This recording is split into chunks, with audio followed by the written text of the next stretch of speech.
والعاقبة للمتقين والصلاة والسلام على سيدنا محمد وعلى آله وصحبه أجمعين إلى يوم الدين وبارك وسلم تسلیما کثیرا کثیرا۔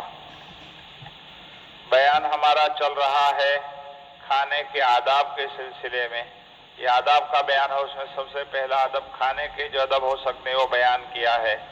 اس سلسلے میں عمر ابن ابی سلمہ رضی اللہ تعالیٰ عنہ کی روایت ہے، نبی کریم صلی اللہ علیہ وسلم نے ان کو حضرت ام سلمہ رضی اللہ تعالیٰ عنہ کے صاحبزادے ہیں، 3 چیزوں کی تاکید فرمائی، کھانے سے پہلے بتلائی کہ کھانے سے پہلے بسم اللہ پڑھو اور اپنے دائیں ہاتھ سے کھاؤ، اپنے سامنے سے کھاؤ، ادھر ادھر سے مت کھاؤ۔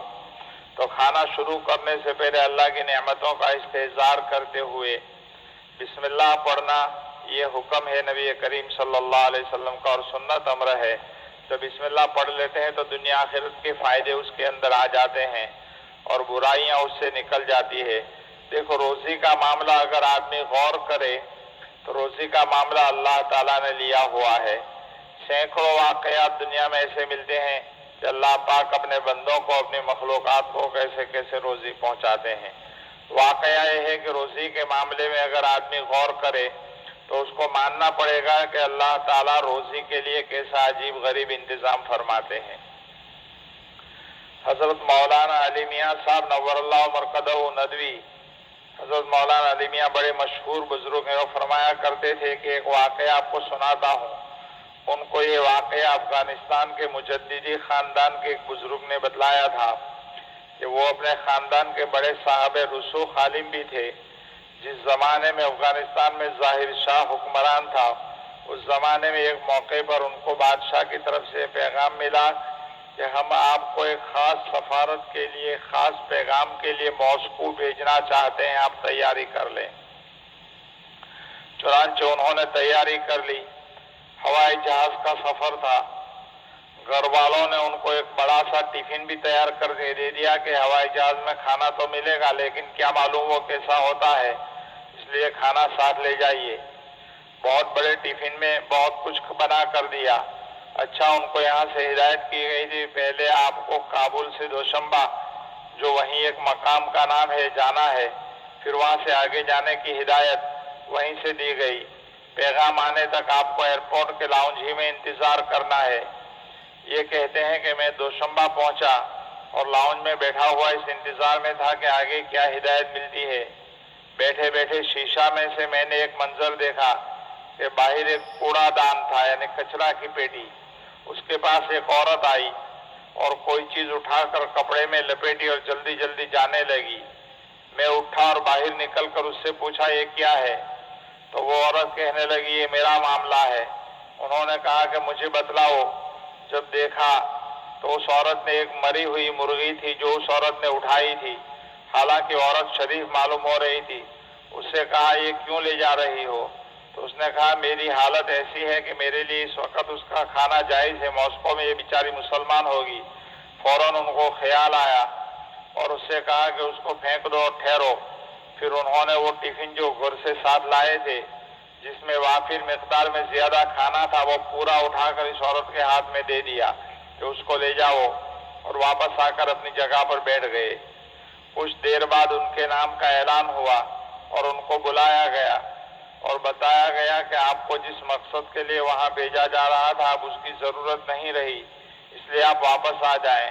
وہ واپس گھر آ گئے اور سوچنے لگے کہ آخر مجھے وہاں کیوں بھیجا گیا۔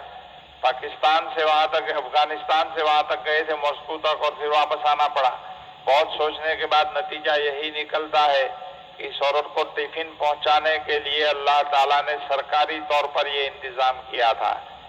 اس لیے فرماتے ہیں، میں دوستوں سے کہا کرتا ہوں کہ بہت سی مرتبہ ایسا ہوتا ہے کہ ہمارے یہاں کسی بڑے آدمی نے کہلوایا کہ فلاں وقت آپ کے یہاں آ رہے ہیں اور کھانا کھائیں گے، اس لیے اس بڑے آدمی کی شان کھانا تیار کروایا جاتا ہے، لیکن وقت آنے پر خبر ملتی ہے کہ وہ تو نہیں آئیں گے اور پھر کچھ دوسرے مہمان آ جاتے ہیں، لہذا ان کے سامنے وہ کھانا رکھا جاتا ہے۔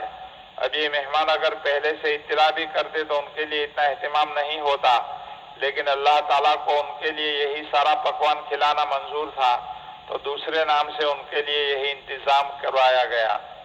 فرماتے ہیں مولانا کہ ہم نے اپنے بچپن میں ایک مضمون پڑھا تھا، مضمون نگار نے تو تصورات کے اندر ایک عمدہ منظر قائم کیا تھا کہ افغانستان کے فلاں علاقے میں بادام کا ایک باغ ہے، وہاں بادام لگے، جب سیزن آیا تو بادام اتارے گئے اور ان کو بوریوں میں بھرا گیا، وہاں سے پاکستان لائے گئے، وہاں سے بازار میں بکے، ایک بیپاری اس کو ہندوستان لایا، دہلی کے کسی بازار میں فروخت ہو کر سورت آئے اور سورت کے بیپاری سے آپ نے خریدے، اپنے گھر لائے، پھر کسی مولوی صاحب کی دعوت کی تو اس میں زردہ پکایا جس میں وہی بادام ڈالا گیا، ان صاحب نے کھایا اور کھاتے وقت دانتوں کے اندر اس بادام کے کچھ ذرات رہ گئے، وہ واپس لوٹ رہے تھے، پلیٹ فارم پر بیٹھ کر خیال کر رہے تھے کہ اس خلال کے دوران ایک ذرہ دانت میں سے نکلا، انہوں نے اسے پھینکا، وہاں ایک چونٹی تھی اس نے اس کو اٹھا لیا۔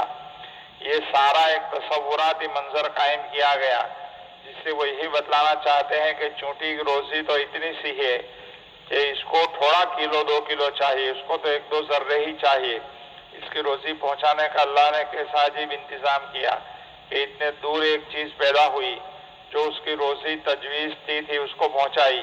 کیا سوچ بھی سکتا ہے کہ اس چونٹی کے منہ کے اندر جو ذرہ پہنچا ہے وہ کہاں سے کس طرح آیا؟ حقیقت کی دنیا میں اس سے بھی زیادہ عجیب واقعات رونما ہوتے ہیں لیکن ہم غور نہیں کرتے ہیں۔ اللہ تعالیٰ روزی کا اپنے بندوں کے لیے بہترین سے بہترین انتظام فرماتے ہیں، ہمیں اللہ کی ذات کے اوپر مکمل بھروسہ اختیار کرنا چاہیے۔ اللہ پاک ہمیں بھروسہ نصیب فرمائے، آمین۔ درود شریف۔ سبحان اللہ، سبحانک اللہم و بحمدک، ونشہد ان لا الہ الا